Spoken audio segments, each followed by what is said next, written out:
Assalamualaikum warahmatullahi wabarakatuh.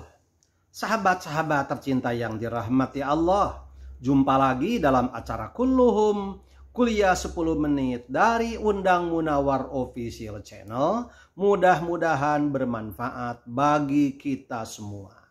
Materi kali ini saya masih akan melanjutkan kisah tentang Nabi Musa alaihi salam. Membaca kisah Nabi Musa yang diungkapkan oleh Allah di dalam Al-Quran ketika Allah berfirman dan mewahyukannya kepada Nabi Muhammad SAW. Allah banyak memberitahukan kepada Nabi Muhammad di dalam Al-Quran itu kisah tentang Nabi Musa dan umatnya atau kaumnya, yakni kaum Bani Israel atau Yahudi. Seakan-akan Allah ingin mengingatkan kepada Nabi Muhammad SAW bahwa umatmu nanti ada orang-orang yang memiliki karakteristik atau sifat-sifat seperti sifat-sifat Nabi Musa. Bagaimana Nabi Musa berinteraksi dengan umatnya, dengan kaumnya, dengan karakter Bani Israel atau Yahudi yang Masya Allah, kalau saya melihat beberapa ayat-ayat Al-Quran yang berkaitan dengan gambaran tentang sifat kaum Nabi Musa, sifat Bani Israel atau Yahudi.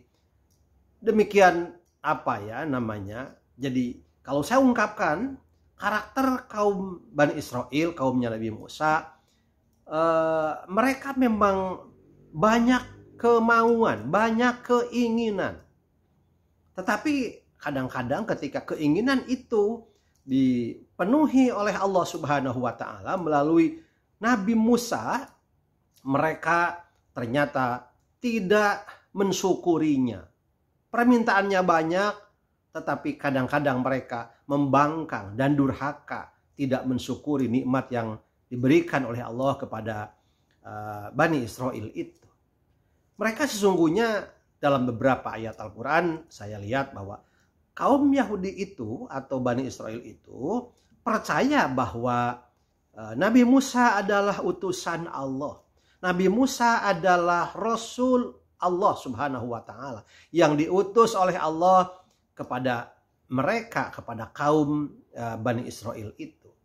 Tetapi mereka seringkali memanfaatkan, dalam tanda kutip ya, memanfaatkan Nabi Musa yang menurut mereka dekat dengan Allah untuk supaya Nabi Musa meminta kepada Allah sebagaimana permintaan orang-orang Yahudi, orang-orang Bani Israel.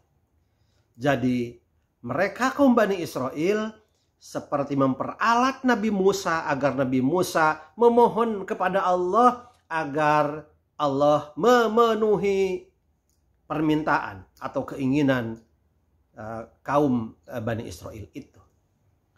Tetapi lagi-lagi ketika Allah Subhanahu wa Ta'ala memenuhi permintaan mereka, mereka malah kemudian durhaka, tidak mensyukuri nikmat Allah itu. Makanya banyak kasus di mana mereka kemudian meminta permintaannya oleh Allah dipenuhi, tetapi kemudian mereka membangkang, akhirnya Allah menyiksa mereka. Kita sudah tahu bahwa kaum zaman dahulu, umat-umat Nabi pada zaman dahulu, apabila mereka berbuat durhaka, apabila mereka berbuat maksiat, maka Allah Subhanahu wa Ta'ala langsung membalasnya dengan siksaan. Salah satunya seperti yang diungkapkan dalam ayat ini. Surat Al-Baqarah ayat 58 dan 59. Wa idh qulna dukhulu hadhil qaryata fakulu minha haitsu syi'tum ragada wadkhulul baba sujada wa qulu hittatun naghfir lakum khotoyakum wa sanazidul muhsinin. Fabaddala alladziina dhalamu qawlan ghairal ladzi qila lahum fa'anzalna 'alal ladziina dhalamu rijzam minas sama'i bima kanu yafsukun. Dan ingatlah ketika kami berfirman, masuklah kamu ke negeri ini, yakni ke Baitul Maqdis, dan makanlah dari hasil buminya yang banyak lagi enak. di mana yang kamu sukai, dan masuklah pintu gerbangnya sambil bersujud, dan katakanlah, bebaskanlah kami dari dosa. Niscaya kami ampuni kesalahan-kesalahanmu, dan kelak kami akan menambah pemberian kami kepada orang-orang yang berbuat baik. Lalu orang-orang yang zalim mengganti perintah itu dengan mengerjakan yang tidak diperintahkan kepada mereka. Sebab itu kami timpakan atas orang-orang yang zalim itu siksa dari langit karena mereka berbuat fasik. Coba kita resapi ayat ini. Ayat ke-58 di surat Al-Baqarah. Bagaimana tidak baiknya Allah Subhanahu wa ta'ala kepada kaum Bani Israel, kepada kaum Nabi Musa. Dalam ayat ini dikatakan, masuklah kalian semua ke negeri Baitul Maqdis dan makanlah dari hasil buminya yang banyak lagi enak. Coba, bagaimana tidak dimanjakan kaum Bani Israel? Di mana yang kamu sukai, apa saja yang kamu sukai ada di situ di Baitul Maqdis. Perintahnya hanya mereka harus memasuki pintu gerbang Baitul Maqdis sambil bersujud dan berkata, bebaskanlah dan katakanlah, bebaskanlah kami dari dosa. Suruhannya seperti itu. Dan apabila mereka masuk ke Baitul Maqdis, kemudian bersujud kepada Allah sambil memohon diampuni segala dosanya, niscaya kami, kata Allah, kami ampuni kesalahan-kesalahanmu, dan kelak kami akan menambah pemberian kami kepada orang-orang yang berbuat baik. Masya Allah.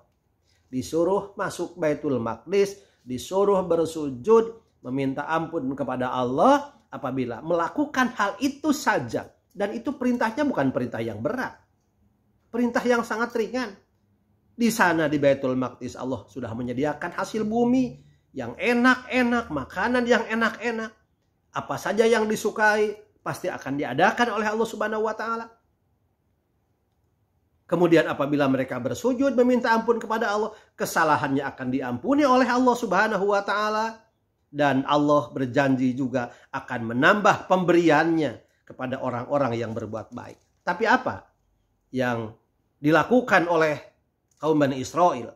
Sebagaimana dalam ayat ke-59-nya, lalu orang-orang yang zalim mengganti perintah itu dengan mengerjakan yang tidak diperintahkan kepada mereka. Sebab itu kami timpakan atas orang-orang yang zalim itu siksa dari langit karena mereka berbuat fasik.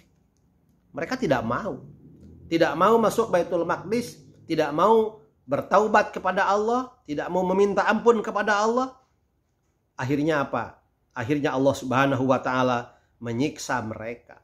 Mereka malah mengganti perintah Allah itu dengan melakukan perbuatan yang dilanggar oleh Allah, yang dilarang oleh Allah Subhanahu wa ta'ala. Maka Allah menyiksa mereka karena mereka berbuat fasik. Dalam ayat ini memang tidak disebutkan apa siksaannya, tetapi menurut beberapa kitab tafsir adalah diberi penyakit kolera. Diberi penyakit kolera karena mereka telah membantah atau tidak melaksanakan perintah Allah untuk masuk ke Baitul Maqdis. Dan seperti pada kuluhum sebelumnya, episode sebelumnya, saya mengungkapkan betapa kaum Bani Israel yang diberi oleh Allah banyak nikmat. Dalam berbagai hal, banyak nikmat dari Allah Subhanahu wa ta'ala. Tapi lagi-lagi mereka sering kemudian membantah perintah Allah, kemudian melanggarnya, dan mereka berbuat maksiat, dan akhirnya Allah juga menyiksa mereka. Pada ayat-ayat selanjutnya nanti akan kami sampaikan bagaimana karakter kaum Bani Israel atau bangsa Yahudi yang kemudian semua karakter itu diperlihatkan oleh Allah di dalam Al-Quran, dalam interaksi antara Nabi Musa dengan umatnya, dan diberitahukan dalam Al-Quran ini kepada Nabi Muhammad SAW. Mudah-mudahan itu menjadi pelajaran bagi kita. Kita adalah umat Nabi Muhammad yang juga banyak mendapat pelajaran dari ayat-ayat suci Al-Quran. Demikian, mohon maaf dan mudah-mudahan bermanfaat. Wallahul muwafiq ila aqwamit thoriq. Wassalamualaikum warahmatullahi wabarakatuh.